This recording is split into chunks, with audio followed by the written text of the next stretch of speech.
अस्सलाम वालेकुम नाज़रीन, साइड स्पेशल में वहाँ के भलीकार चवंदासीं। नाज़रीन, अॼु 6 सेप्टेम्बर आहे। 6 सेप्टेम्बर खे असीं सभु मुल्की दिफ़ा जे ॾिहाड़े तौरु मल्हाईंदा आहियूं ऐं अॼु जॾहिं असीं ज़िक्र कयूं पिया 6 सेप्टेम्बर 1965 अॼोके ॾींहं ते नाज़रीन 58 साल मुकमल थी चुका आहिनि।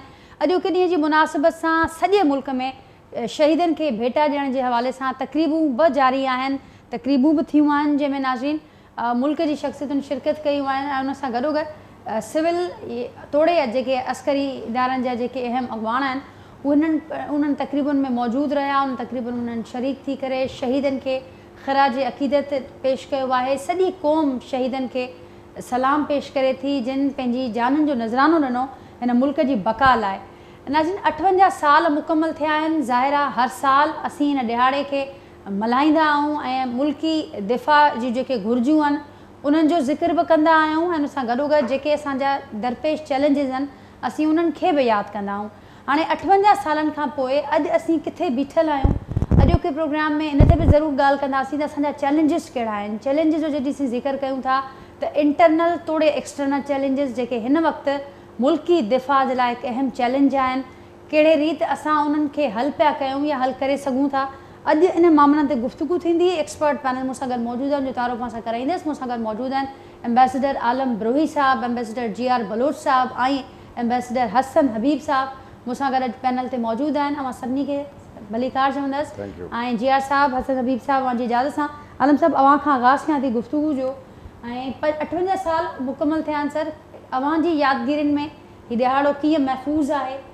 मुल्की दिफ़ा जे ॾिहाड़े तौरु असीं हिन ॾींहं खे हर साल सेलिब्रेट कंदा आहियूं, शहीदनि खे भेटा ॾींदा आहियूं, क़ौम उन्हनि खे यादि करे थी ऐं इन खां पोइ मां ज़रूरु चाहींदसि त अमी जेके हिन दौर जा जेके अॼोके ॾींहं जा असांखे चैलेंजिस आहिनि उन्हनि खे कीअं ॾिसो पिया? ॾिसो 65 जे वार में मूंखे यादि आहे बिल्कुलु क्लियरली, मां 9हीं दर्जे में पढ़ंदो हुउसि ऐं इहा जंग लॻी ऐं शदादकोट में मां हुउसि। पोइ सिविल डिफेंस जे जेको बि कमु हो हुन में बि असां जेको आहे सो रोल अदा कयो पंहिंजो। 65 जंग में जो कुझु थी गुज़रियो इन में कुझु शक न आहे त असांजे फ़ौज, असांजे नौजवाननि जेको आहे सो सोल्जर्स जेके आहिनि वॾी बहादुरीअ सां जेको आहे सो मुल्क जो दिफ़ा कयो ऐं जेको आहे सो पाण खां यानी वॾी हिकिड़ी ताक़त खे जेको आहे सो जी शिकस्त न ॾिनऊं, उनखे जेको आहे सो उनजा जेके मक़ासिद हुआ वार जा उन्हनि खे अचीव करण में जेको आहे सो हिननि वाक़ई वॾो कमु कयो, इन में को शक न आहे। ऐं इन जे करे त 58 सालनि में असां हर साल डिफेंस ऑफ पाकिस्तान ॾींहुं मल्हाईंदा आहियूं ऐं उन्हनि खे भेटा पेश कंदा आहियूं जीअं तव्हां चयो। पर सुवालु इहो आहे त सिर्फ़ु जंग खटण सां या हिकिड़े जंग खे स्टेलमेट में तब्दील करण सां जेको आहे तव्हां मुल्क जो दिफ़ा नथा कयो। हिन जे मुल्क जे दिफ़ा जे लाइ तव्हांखे जेको आहे सो एक्सटर्नल सेक्टर ते वॾो कमु करिणो थो पए ऐं पंहिंजे डिफेंस खे जेको आहे सो नी टेक्नोलॉजी जे मुताबिक़ जेको आहे सो रीऑर्गनाइज़ करिणो थो पए ऐं ॿिए नंबर ते जेको आहे सो तव्हांखे पंहिंजी इकोनॉमी खे ठीकु करिणो थो पए। छो त इकोनॉमी खां सवाइ, पैसे खां सवाइ जेकॾहिं तव्हांजी किटी ख़ाली हूंदी त तव्हां छा जंग लड़े सघंदो, छा मुल्क जो दिफ़ा करे सघंदो। हथियार उते कमु न ईंदा आहिनि, न्यूक्लियर तयार बि कमु न ईंदा आहिनि। असांजे साम्हूं कई मिसाल आहिनि। सोवियत यूनियन जहिड़ी वॾी ताक़त, सुपर पावर, उन्हनि वटि असां त कुझु बि न आहियूं, उन्हनि वटि जेके न्यूक्लियर आर्सेनल मौजूदु आहे, हथियार मौजूदु आहिनि, उन जे बावजूद बि पंहिंजे इकोनॉमी जॾहिं हुननि जो कोलैप्स करे विधो सोवियत यूनियन टुटी पई। सो असांखे इंटरनल महाज़ ते जेके 58 सालनि में ई जेके मुश्किलातूं पेश आयूं आहिनि उन्हनि खे असांखे जेको आहे सो ॾिसणु खपे ऐं इन ते को कंप्रोमाइज़ न करणु खपे। पंहिंजे इकोनॉमी या पंहिंजे घर खे ठीकु करिणो पवंदो।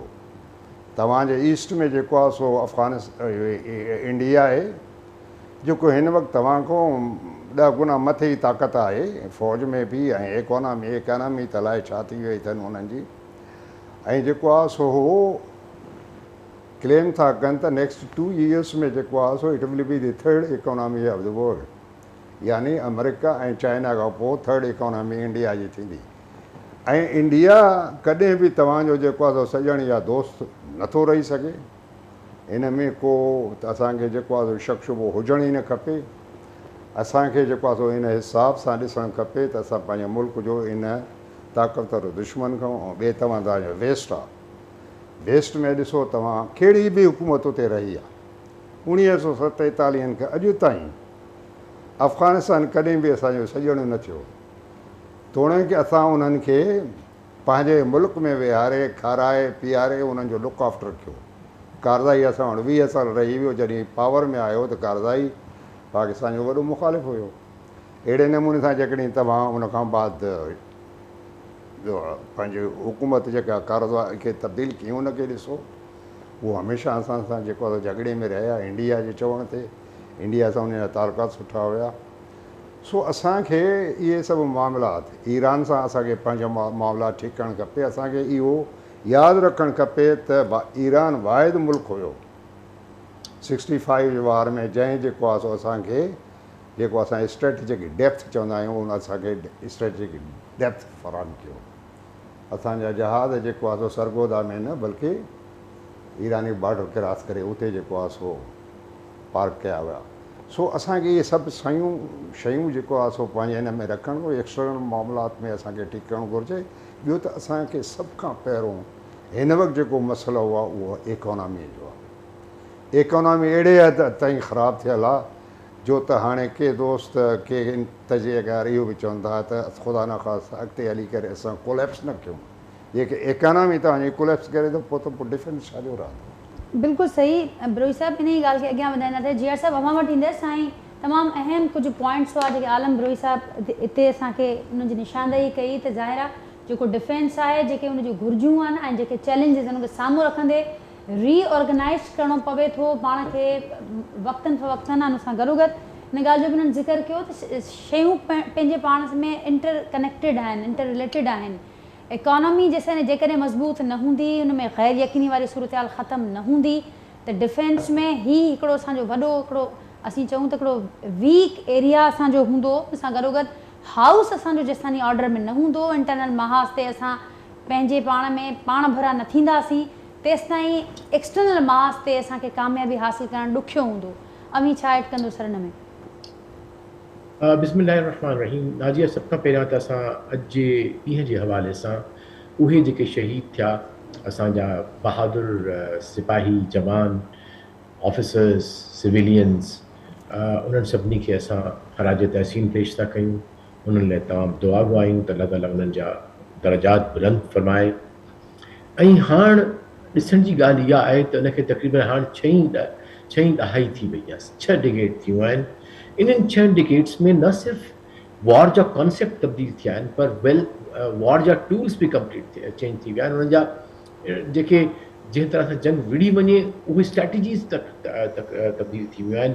उनखां अलावा जेको आलमी मंज़रनामो आहे उहो बज़ाते ख़ुदि हिकिड़ो ट्रांसफॉर्म थी चुको आहे। हिन वक़्तु बायपोलर मां मल्टीपोलर वर्ल्ड थी चुको आहे। हिकिड़ो जेको ऐं चाइना जेको आहे जेको इमर्ज थी चुको आहे as a one of the global powers. India बज़ाते ख़ुदि जीअं रही साहिब बि चयो त हिकिड़ी उसरंदड़ ऐं हिकिड़ी वधंदड़ ताक़त आहे। असांजी उनजे बरअक्स 1965 खां वठी पोइ जेको असांजो सानियो थियो 71 जो, असां पंहिंजी हैसियत ॾिसूं त असांजी अधु थी चुकी आहे। छाकाणि त असांजो अधु जेको भाङो आहे या हिकिड़ी आम जेका हुई पाकिस्तान जी, तंहिंखे यकलख्त कयो वियो 1971 में। त मुंहिंजी ख़्याल जंहिं जेको सॼो चइजे इन्वायरमेंट जेको आहे असांजी पंहिंजी जेका ऑब्जेक्टिव रियलिटी आहे पाकिस्तान जी, उहा बज़ाते ख़ुदि तब्दील थी चुकी आहे। लिहाज़ा उन वक़्त जी जंग खे असां सिर्फ़ु यादि था कयूं दुआ जे लाइ शहीदनि खे, ऐं उन्हनि अवामिल खे बि ॾिसूं था जिन में असां इहो मुमकिन थी सघियो त असां सुखरू थियूं दुश्मन सां लड़ण में। छा उहे एलिमेंट असां वटि हींअर आहिनि दिफ़ाई लिहाज़ सां? दुश्मन असांजो नो डाउट अबाउट इट त असांजी हिकिड़ी बहादुर क़ौम आहे, बहादुर क़ौम जी बहादुर फ़ौज आहे। ऐं हीअ जेका बहादुर क़ौम आहे पंहिंजे रत सां, पंहिंजे खून सां, पंहिंजे पसीने सां जो कुछ भी ज़रूरतूं आहिनि फ़ौज जूं उहो ज़रूरु पूरो करे पई ऐं कंदा रहंदा. ज़ाहिर आहे there is no other option. जॾहिं तव्हांजे आसपास इन्वायरमेंट में के जेके से लिकल दुश्मन के साफ़ ज़ाहिर दुश्मन वेठा आहिनि. लेकिन उन जे बावजूद भी जंग विढ़ण जे लाइ अॼु जेके कॉन्सेप्ट आहिनि से तब्दील थी चुका आहिनि. डोमेन्स जेके जंग जा सिर्फ़ु जेके हूंदा हुआ ज़मीन समुंड ऐं आसमान खे छॾे हाणे स्पेस बि आहे, टेरेस्ट्रियल स्पेस बि आहे, साइकोलॉजिकल वॉरफेयर बि आहे, सोशल सेक्टर बि आहे, सोशल मीडिया बि आहे, मीडिया वॉर बि आहे, इकोनॉमी खे धकु लॻाइण वारी ॻाल्हि बि आहे. So it's there are several dimensions of war. 5th generation war असां ॿुधूं पिया, उनजो अटैक बि असां ते आहे, उनजो असां असर बि ॾिठो आहे, असां अंदरूनी ख़लफिशार बि ॾिठो आहे जेको जंहिंजे पोयां असांजो दुश्मन आहे. लिहाज़ा जेकॾहिं तव्हां चओ था त अॼु जा चैलेंजिस असांजा मुंहिंजे ख़्याल में तमामु मुकमिल तरह सां मुख़्तलिफ़ आहिनि सिक्योरिटी जा. ऐं ॿियो छा आहे त सिक्योरिटी जो कॉन्सेप्ट जेको आहे सो वॾो थी चुको आहे, जंहिंमें तव्हांजी सिक्योरिटी ऑफ फूड आहे, सिक्योरिटी ऑफ वाटर आहे, एनवायरमेंट आहे. तव्हां इहो ॾिसो त गल्फ में कीअं हिकिड़े अरब मुल्क खे environmental weapon भी इस्तेमालु कया, nuclear dumping and all that. So ऐं हिकिड़ी पल हींअर तव्हां इहो ॾिसो त जेको सैटेलाइट जी जेका वॉरफेयर आहे, जेका स्पेस जी वॉरफेयर आहे, हिकिड़ी बटन खे ऑफ ऐं ऑन करण में तव्हांजो सॼो सिस्टम जेको आहे सो जिपोटाइज़ करे सघे थो दुश्मन. लिहाज़ा मुंहिंजे ख़्याल आहे असांजी हाणे जेका दिफ़ाई जेके चैलेंजिस आहिनि से मल्टी डायमेंशनल आहिनि, मल्टी फेसेटेड आहिनि. उन तयारी असां केतिरी कई आहे इहो वॾो क्वेश्चन आहे. लेकिन कम अज़ कम असांखे चैलेंजिस खे आइडेंटिफाई करणु घुरिजे ऐं इहो ॾिसणु घुरिजे त छा पुराणे ज़माने जी टैंकनि जी लड़ाई आहे. न, असांखे जेकॾहिं हींअर वेझाई में ॾिसूं त यूक्रेन में जो कुझु पियो थिए त उते हिकिड़ो जेको ड्रोन हलाइण वारो पंहिंजे आराम सां बंकर में वेठो आहे, मॉस्को ते अटैक थो करे. उन ते मॉस्को में वेठल जेको आहे सो कीप ते थो अटैक करे. सो इहे टेक्नोलॉजीज़ जेके आहिनि से उन्हनि वॉर जी जंग जी जेका असां डायमेंशन चेंज करे छॾी आहे, उनजी जेको आहे जेको जंग खे वेज करण जा, उनखे एक्सरसाइज़ करण जा, उहे सभु तरीक़े इस्तेमालु जेके से तब्दील थी चुका आहिनि. लिहाज़ा पाकिस्तान जे लाइ सभ खां वॾो चैलेंजिस इहो आहे त असां कॉन्सेप्चुअल लेवल ते ॾिसूं त असांजा थ्रेट्स कहिड़ा आहिनि, दुश्मन जेको आहे सो केतिरो अॻिते वधियलु आहे, असांखां IT में, असांखां वेपन में, असांखां इंडिजीनियस सपोर्ट में. ऐं सभ खां वॾी ॻाल्हि आहे जेका कॉन्फिगरेशन बि थिए, दुनिया जी नई जेका कॉन्फिगरेशन थिए पई थी, रीअलाइनमेंट थिए पई जेका फोर्सिस जी, जंहिंमें क्वाड आहे, जंहिंमें अमेरिका, ऑस्ट्रेलिया, कैनेडा, जापान आहिनि, जंहिंमें एशिया पैसिफिक जो जेको पिविट अमेरिका कयो आहे, जंहिंमें इंडिया इमर्ज थी as an important player to उनखे न्यूट्रलाइज़ करण लाइ चाइना खे अॻिते वधियो आहे. साॻी तरह सां असां हींअर ॾिठो जेको आहे सो ब्रिक्स जो हिकिड़ो नयो माहौल ठहे पियो थो. त मुंहिंजे ख़्याल आहे इन्हनि सभिनी डायमेंशन खे ॾिसजे त पाकिस्तान जे लाइ वॾो हिकिड़ो चैलेंज आहे. असांखे चैलेंज एज़ ए नेशन करिणो पवंदो, एज़ ए कॉम करिणो पवंदो. सिर्फ़ु असां इहो नथा चई सघूं त असां वटि 5 लख या 6 लख जेके सिपाही आहिनि, या उन में सोल्जर्स आहिनि, या ऑफिसर्स आहिनि, या 500 टैंकूं आहिनि, या 1000 टैंकूं आहिनि, या 200 जहाज़ ई खटे सघंदा. न, इहो हिकिड़ो इंटेग्रेटेड, वेल कोऑर्डिनेटेड ऐं हिकिड़ो नेशनल एफर्ट आहे, जंहिंजे करे हू जेकॾहिं असां जंग खे मुंहुं बि ॾेई सघूं था, एग्रेशन खे मुंहुं ॾेई सघूं था. वेरी वेल सेड डियर सर. जेका ॻाल्हि मां कई ज़ाहिरा इंटीग्रेटेड वेरी वेल कनेक्टेड एफर्ट आहे, जेका असांखे जॾहिं असां 1965 जो ज़िक्र कयूं था, असांखे तॾहिं बि नज़र पे आयो त हिकिड़ो जज़्बो उहो हो जेको असांखे ग्राउंड ते नज़र आयो, ऐं हिकिड़ो जज़्बो उहो हो जंहिंसां क़ौम सपोर्ट करे पे समूरनि असांजे जेके असांजा जांबाज़ हुआ, बहादुर हुआ. हसन हबीब साहब, आपकी तरफ आऊँगी. आपने बड़ा तफसीली, जियार साहब ने, आलम बरोई साहब ने बताया कि इस वक्त का जो हम सबसे बड़ा चैलेंज होगा कि हमें जो दरपेश चैलेंजेस हैं उनको आइडेंटिफाई करना, where do we stand in current scenario, ये बड़ा इंपॉर्टेंट होगा. इसकी तरफ, इस साइड पर सोचना, और हम कितना प्रिपेयर हैं इन चैलेंजेस को लेकर. आप क्या ऐड करना चाहेंगे सर गुफ्तगू में? बिस्मिल्लाहिर्रहमानिर्रहीम. पहले तो जैसे आपने कहा, बलोच साहब ने और बरोई साहब ने, दोनों ने ज़्यादातर चैलेंजेस को आइडेंटिफाई कर दिया. तो मैं पहले तो शहीदों को सलाम करना चाहता हूँ जिन्होंने अपने खून के नजराने से इस मुल्क की हिफाजत की और इस तरह के कारनामे हमारे लिए छोड़े जो बेहतरीन एग्जाम्पल हैं, चाहे वो अजीज भट्टी शहीद हैं, या नेवी का हमला है द्वारका पे, या एयरफोर्स की बहादुरी है जो उसने अपने से 5 गुना बड़े दुश्मन को हर वक्त पे दबा के रखा, तो हमने एक बेटर वो क्रिएट की।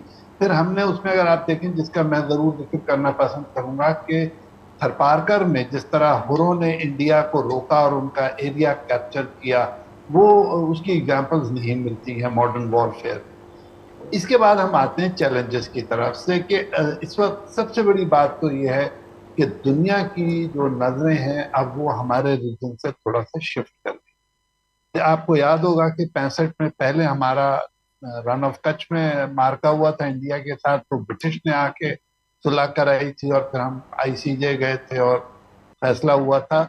सेकेंड टाइम रशिया और अमेरिका दोनों ने फैसला किया था। तो 65 में हम वर्ल्ड का फोकस थे।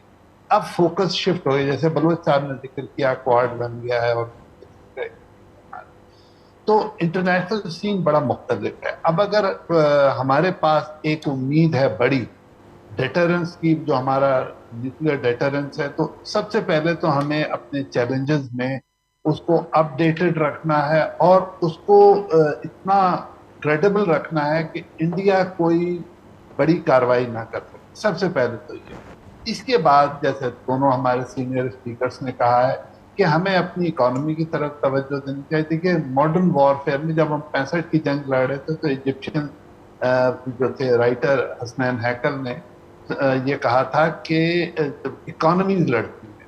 अब अगर आप गौर से देखें तो इंडिया इकोनॉमिकली हमसे इतना आगे चला गया है जो 65 में नहीं था, कि अब अगर वॉर होती है तो जो हमारा जरा सा भी नुकसान होता है, हम इंडिया का कितना भी नुकसान करें, इकोनॉमिकली इंडिया उसको रिकूप कर देगा, हमारे लिए मसला होगा। तो सबसे पहले हमें अपने हाउस को इन ऑर्डर करना, अपनी इकोनॉमी को इस तरह से प्रमोट करना है कि हमारा इन्वेस्टमेंट इन आर डिफेंस क्रेडिबल हो जाए। इस वक्त तो मुझे नहीं लगता कि हमारे पास इतने पैसे हैं कि हम हर फील्ड में इंडिया को मैच कर सकें या एक क्रेडिबल वो मेंटेन कर सकें डेटर। इसके बाद जैसे बलोच साहब ने बड़ी डिटेल से बताया कि टैक्टिक्स चेंज हो गए। यूक्रेन की मिसाल सामने है, all of a sudden drones का रोल सामने आता है, लॉन्ग रेंज मिसाइल्स का रोल सामने आ रहा है, और एक कॉम्बिनेशन नजर आता है। जैसे रशिया ने यूक्रेन की काउंटर ऑफेंसिव को रोकने के लिए बिल्कुल फोर्टिफाइड डिफेंसेस तैयार, और बावजूद सारे नए वेपन के और सपोर्ट के वेस्ट की यूक्रेन का काउंटर ऑफेंसिव चल नहीं पा रहा। तो हमें नए कॉन्सेप्ट्स, नई चीजों की तैयारी करनी, और जैसे रह के 5th जनरेशन वॉरफेयर शुरू हो चुकी है। दुश्मन ने पहले ही सुन तू के स्टाइल से सलामी स्लाइसिंग की है, हर रोज एक नया कट लग रहा है। कभी हमारा वेस्टर्न बॉर्डर प्रॉब्लमेटिक हो जाता है, कभी कहीं हड़ताल हो जाती है, कभी एनर्जी पे प्रोटेस्ट हो रहा है। तो in a way we are at war already, और हमें बहुत सोच समझ के और सुकून से अपनी स्ट्रेटजीज को लेके आना। और फाइनली हमारा डिप्लोमेटिक ऑफेंसिव, क्या हम तैयार हैं डिप्लोमेटिकली? अब हमारे दोनों सीनियर सफीर बैठे हुए हैं, ये रोशनी डाल सकते हैं कि इस वक्त वर्ल्ड के नज़र में इंडिया के कंपैरिजन में हम लोगों की रेलेवेंस कम हो गई। हम सच भी बोलेंगे, कितना भी सच बोलेंगे, दुनिया सुनने को तैयार नहीं, क्योंकि इंडिया एक बहुत बड़ी मार्केट है। इंडिया ने अपने आप को एज डेमोक्रेसी सेल किया, वो तो थोड़ा सा मोदी साहब की हुकूमत में ज़रा इंडिया को झटका लगाए, लेकिन फिर भी 90% जो हमारे क्लाइंट्स हैं, जो लोग जिनसे हम मिलते हैं बाहर, वो इंडिया को एक डेमोक्रेसी समझते हैं, एक वाइब्रेंट डेमोक्रेसी समझते हैं, और बड़े मार्केट होने की एडवांटेज इंडिया पूरी तरह से। फिर हमारे यहाँ टेररिज्म है। टेररिज्म ने हमारे सोसाइटी को इतना वीक कर दिया है कि हमारा एक बड़ा खर्चा हो रहा है टेररिज्म के खिलाफ जंग करने। जो यूनिट्स टेररिज्म के खिलाफ लड़ रहे हैं वो इंटरनेशनल बॉर्डर पे या इंडिया से नहीं लड़ सकते, because these are two different wars. तो हमें इन सब चीज़ों को देखते हुए अपनी डिफेंस के ऊपर तवज्जो देनी है, अपने सिस्टम्स की तरफ देनी है, अपनी इकोनॉमी की तरफ देनी है, एंड मोस्ट इम्पॉर्टेंटली अपने न्यूक्लियर डेटरेंस को हर वक्त एक्टिव और अपडेटेड रखना। अगर हम ये नहीं कर सके तो नेक्स्ट वॉर या इंडिया की तरफ से कोई भी शरारत हमारे लिए। बिल्कुल हसन साहब, बिल्कुल सही आपने कहा, सही निशानदेही की आलम साहब। अवां हसन साहब के ॿुधो आहे जेका ॻाल्हि हू कनि था त वॾी मार्केट हुजण जो एज हमेशह इंडिया खे रहियो बि आहे ऐं उन हासिलु कयो बि आहे। हिन वक़्तु असांजे मुल्क जे लाइ रेलेवेंस, पंहिंजे पाण खे रेलेवेंट रखणु इन सॼे समूरे सिनेरियो में उहो केतिरो ज़ाहिर तमामु घणो ज़रूरी आहे, पर उहो कीअं मुमकिन आहे इन ते ज़रूरु रोशनी विझो।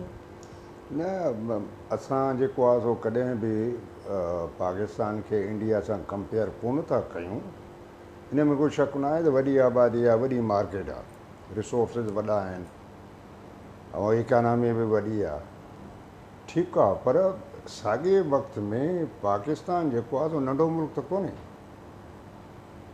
असांजी आबादी ॼाण जेको आहे सो यानी तव्हां ॾिसो त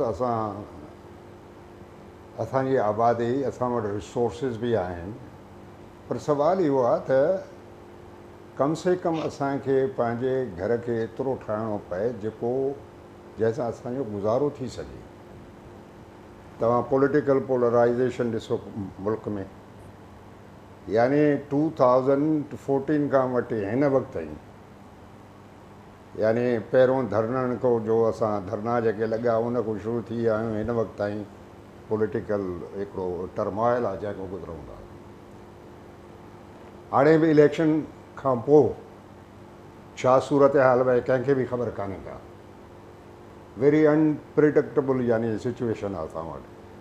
पॉलिटिकल पोलराइज़ेशन ख़तमु थिए, क़ौम में जेको आहे सो इतिहाद ऐं इतफ़ाक़ पैदा थिए, असां पंहिंजे इकोनॉमी खे ठीकु कयूं।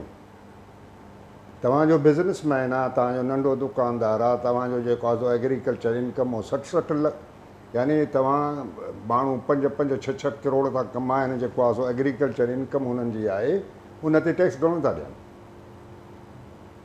आख़िर केसि ताईं तव्हां ज़मींदार तबिके खे जेको आहे सो इनकम टैक्स खां ॿाहिरि रखंदव। हाणे बि जेको आहे सो तव्हां IMF वारनि जो बि तव्हांखे जेको आहे सो चवणु आहे त तव्हां जेको आहे सो टैक्स नेट पंहिंजो वधायो, जेको तव्हां सब्सिडी ॾियणु चाहियो था उन ते 15 बिलियन जेको आहे सो जेको एस्टिमेटेड आहे हुनजो, हे चवनि न 6.5 सभु कुझु थींदो, उहो चवंदा आहिनि न 15 अरब रुपया थींदा। तव्हां उहो 15 अरब रुपया ॿिए हंधों बि पैदा करे सघो था, यानी टैक्स नेट पंहिंजो ब्रॉड करे तव्हां इनकम टैक्स वधायो ऐं जेको आहे सो उनखे मतिलबु हरूभरू IMF जे चवण ते उन ते तव्हांखे ॿियो को ॾिसो।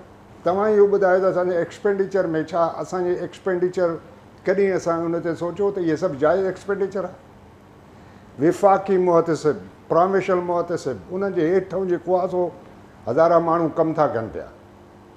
ऐं विफ़ाक़ी मुहतसिब जो जेको आहे सो हिन वक़्त ताईं कारकर्दगी छा रही आहे, या तव्हांखे प्रोविंशियल सिंध वठो, प्रोविंशियल जेको मुहतसिब आहे उनजो छा परफॉर्मेंस रहियो आहे सिंध में, कंहिंखे जेको आहे सो फ़ाइदो न ॾिनो आहे। इन में सभु रिटायर्ड मुलाज़िम जेको आहे सो भर्ती करे असां उन्हनि खे ख़ुशि था कयूं, उन्हनि ते जेको आहे सो अरबा रुपया महीने में ख़र्चो थिए थो पियो खामखा, उन में इलेक्ट्रिसिटी बि अचे थी वञे, पेट्रोल बि अचे थो वञे।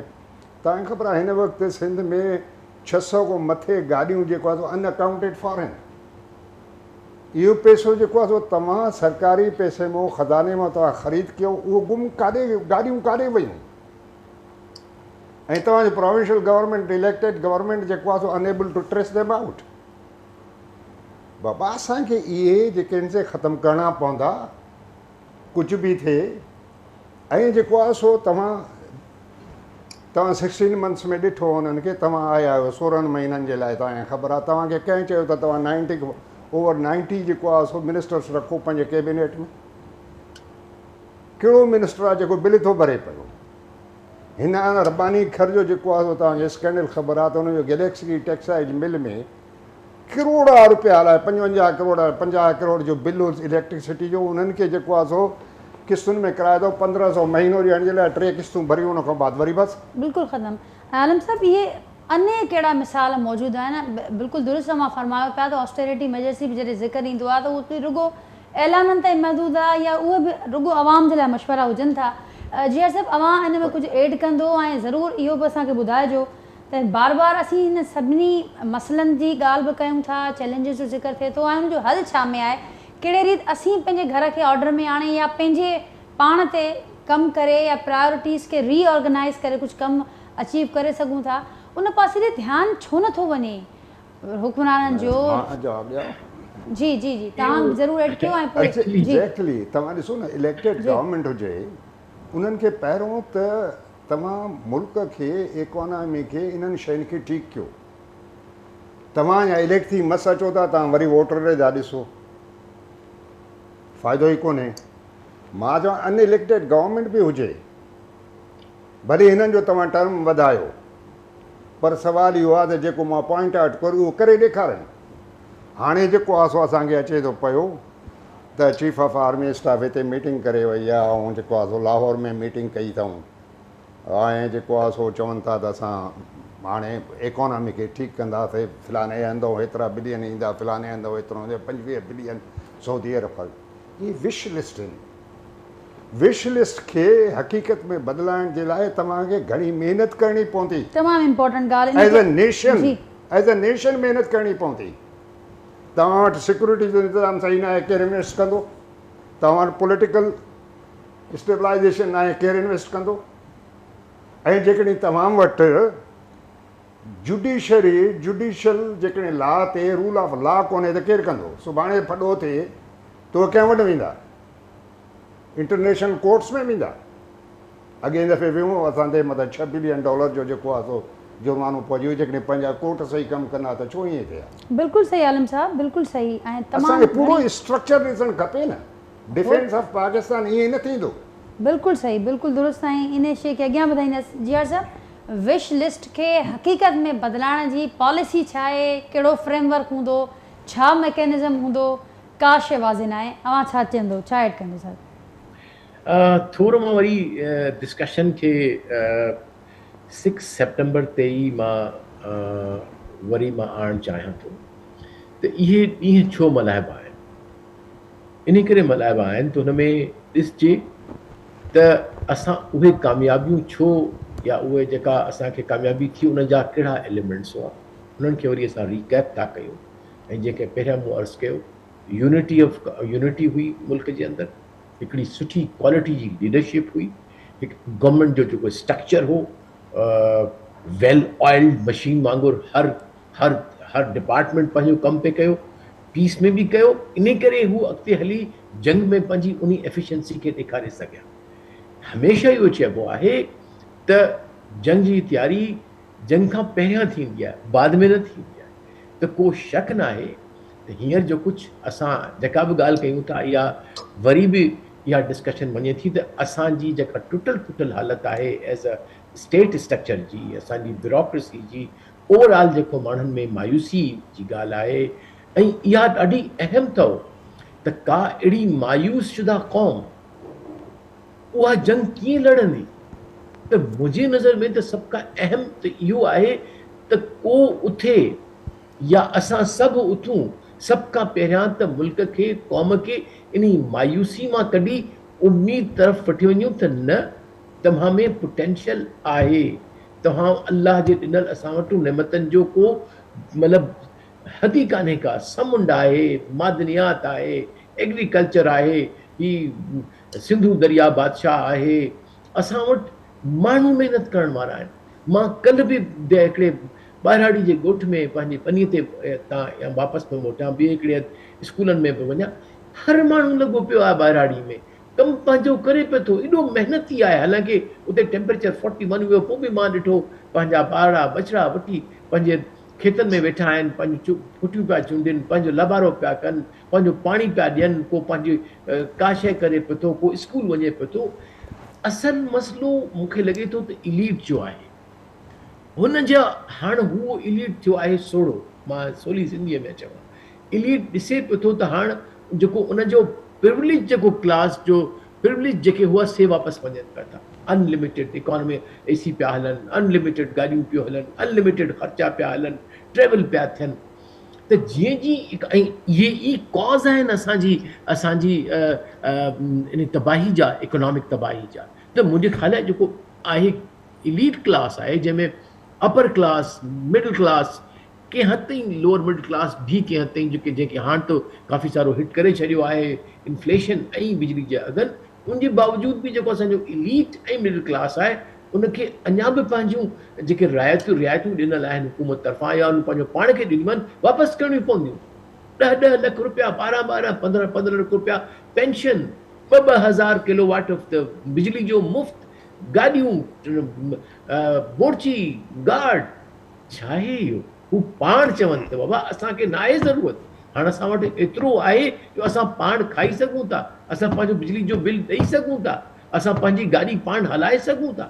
असां बि गवर्नमेंट में हुआसीं, गाॾी हूंदी हुई, झंडो हूंदो हो, ड्राइवर हूंदो हो, पाण था हलायूं हल्कियूं सुठियूं जेके गाॾियूं आहिनि, ऐं जंहिंमें इन में जेको मज़ो आहे सो ॿिए में कोन्हे।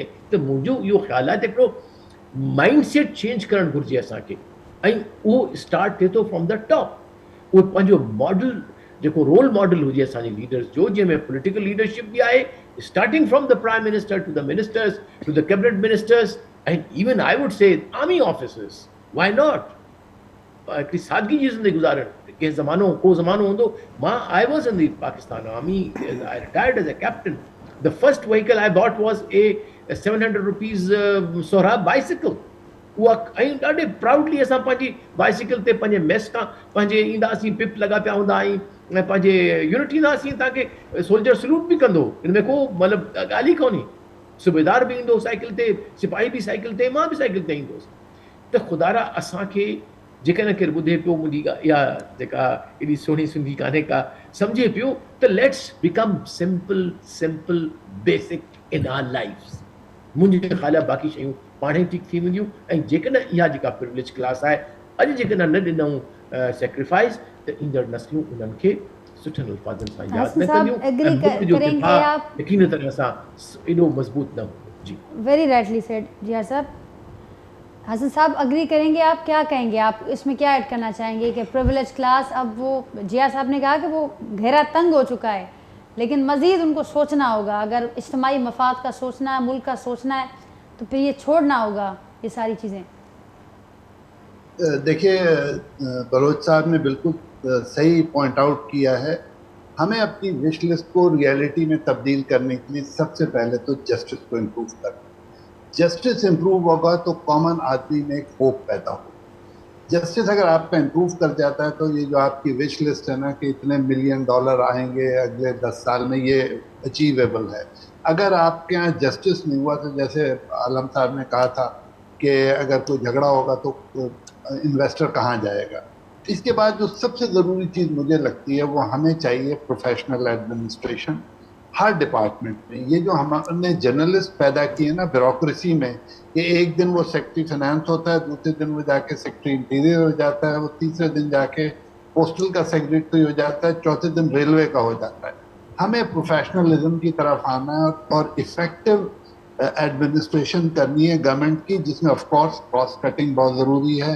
बेतहाशा खर्चे से भी, जैसे रिसेंटली बहुत ज़्यादा गाड़ियाँ खरीदी गई हैं महंगी, उन लोगों के लिए जिनका काम ही नहीं है फील्ड में, उनके लिए तो आप एक बस खरीदते 10, 15, 20 आदमियों को उठाएं, दफ्तर छोड़ दें, शाम को घर, अगर आपने उनको ट्रांसपोर्ट अलाउंस नहीं देना है। इसके बाद जैसे बलोच साहब ने खास तौर पर कहा कि leadership, what we actually lack is a visionary leadership. अगर हमारे पास इसी तरह की लीडरशिप जैसे हमने रिसेंट पास्ट में देखी रही तो there is no hope in the system. Elite culture obviously हमें उसको हटाना पड़ेगा। इलीट्स ने इस मुल्क को खा के ख़त्म कर दिया। देखिए शुगर क्राइसिस आपके सामने, 110 रुपए की शुगर हमने एक्सपोर्ट की है और 220 रुपए की इंपोर्ट कर रहे हैं 2 महीने के अंदर। अब आप उन लोगों को बुला के पूछें जिन्होंने शुगर का एडवाइस किया था एक्सपोर्ट करने का, उनको 2 महीने आगे का नहीं पता था कि क्या होने जा रहा है। तो हमें पब्लिक को एक उम्मीद दिलानी है कि भाई चलिए आपके हालात ठीक होंगे तो आपकी नई नस्ल, अगली नस्ल जो है वो खुश रहेगी, और उसके बाद ही हम इस काबिल हो पाएंगे कि हम अपने मुल्क के लिए कोई क्रेडिबल डेवलपमेंट प्लान बनाएं और उस पर अमल करें। नहीं तो हमारे हालात ऐसे ही रहेंगे। यही अशराफिया जो है ये आपके ऊपर सवार रहेगी। वडेरा टैक्स नहीं देना चाहता, इंडस्ट्रियलिस्ट बिजली चुराने से बाज नहीं आएगा, सरकारी इदारे बिजली चुराते रहेंगे जैसे अभी वो चुरा रहे हैं, और गरीब आदमी पे बिल बढ़ता चला जाएगा। इस वक्त जो लोग 20,000 रुपये पा रहे हैं उनके 30,000 रुपये के बिल हैं, वो कहाँ से देंगे। और अगर अब लोगों ने बिजली इस्तेमाल करना छोड़ दी तो कॉस्ट पर यूनिट बढ़ जाएगी। देखिए अभी तक किसी ने इस पूरे क्राइसिस में ये नहीं पूछा कि के इलेक्ट्रिक क्यों इतना महंगा यूनिट बेच रही है। وہ وابڈا سے بھی ہائیڈل کی بجلی لیتے ہیں, وہ کینوپ سے نیوکلیر کی بجلی لیتے ہیں, اور وہ چارج کرتے ہیں ہمیشہ فیول سرچارج اور کیا کیا. دس از دا ہول ڈبیٹ جس پہ ہمیں فوکس کرنا چاہیے. آپ کو ایک پورا پروگرام کاسٹ آف انرجی پہ کرنا چاہیے, کیونکہ اگر انرجی کی کاسٹ کم نہیں ہوئی تو نہ آپ کی انڈسٹری چلے گی, نہ آپ کے لوگوں کے گھر اور اسکول یونیورسٹیز چلیں گے, نہ کاروبار چلیں گے. انڈسٹری جو ہے اس وقت بالکل کولیپس پر ہے, کیونکہ جو یونٹ اتنا مہنگا ہے اس کو کوئی کام نہیں کر پا رہا. اسی طرح اور بھی انپٹس ہیں. گیس کا کوئی پتہ ہی نہیں کہ کب آئے گی کب نہیں آئے گی. انڈسٹری کیسے چلے گی؟ پانی ہے ہی نہیں. کراچی جیسے بڑے شہر میں مجھے یقین ہے کہ بلوچ صاحب بھی, عالم صاحب بھی اور میں بھی, ہم تینوں پانی خریدتے ہیں.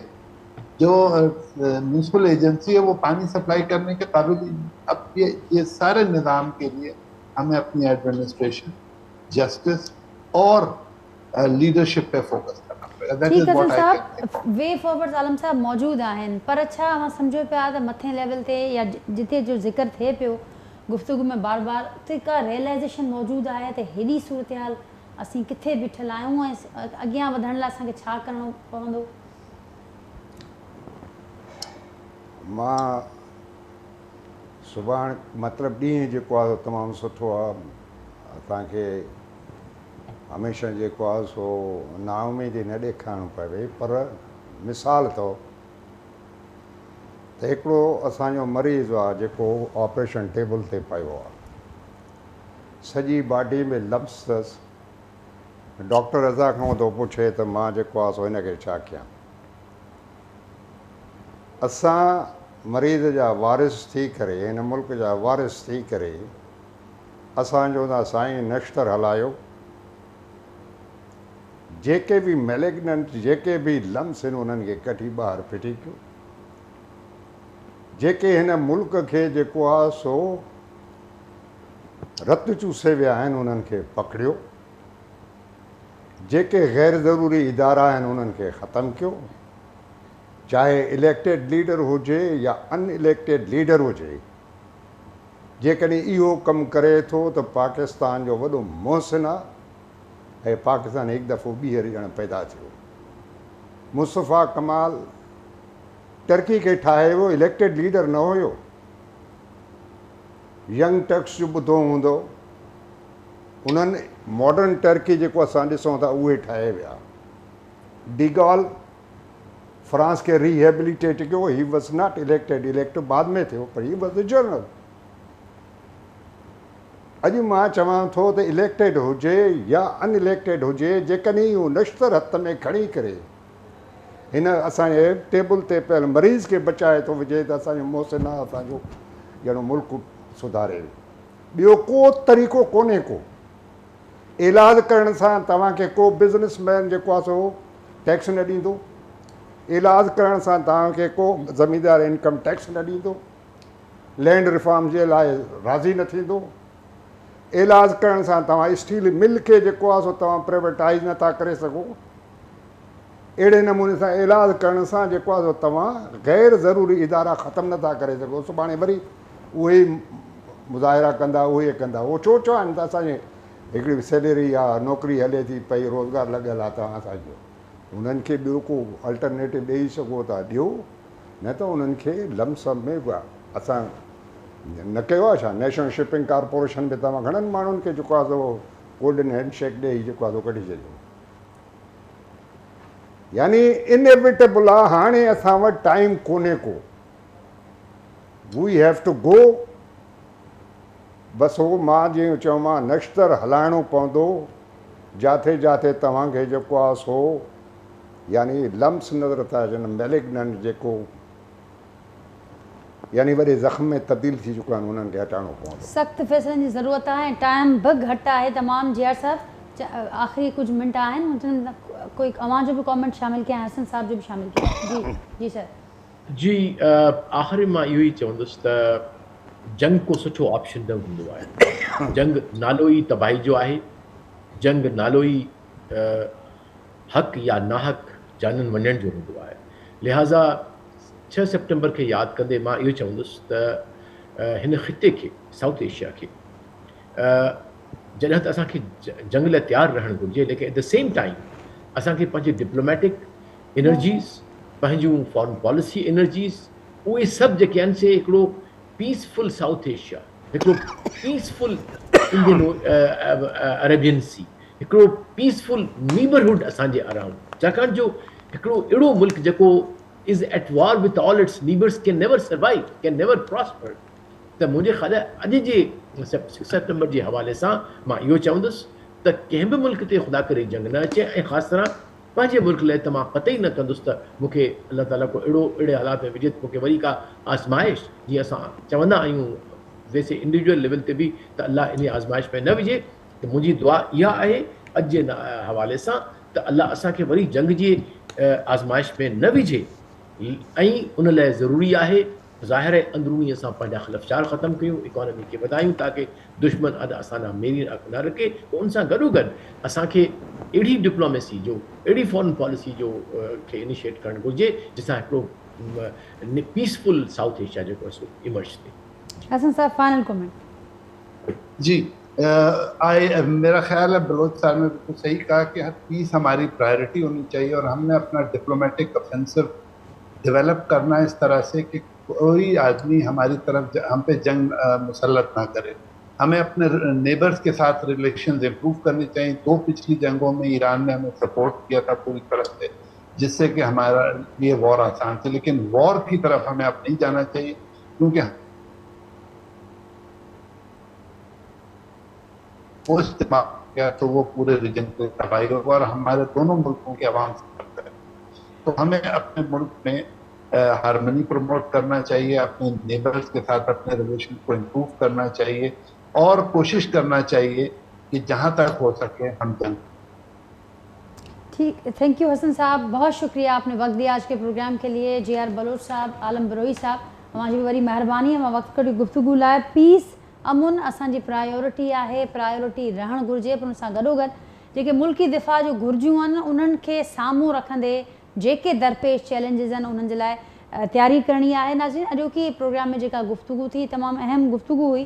पंहिंजे फीडबैक खां गुफ्तगू जे हवाले सां असांखे ज़रूरु आगाह कजो। वरी वहां सां जल्द मुलाक़ात कंदासीं। तेसिताईं ॾींदा इजाज़त। अल्लाह हाफ़िज़।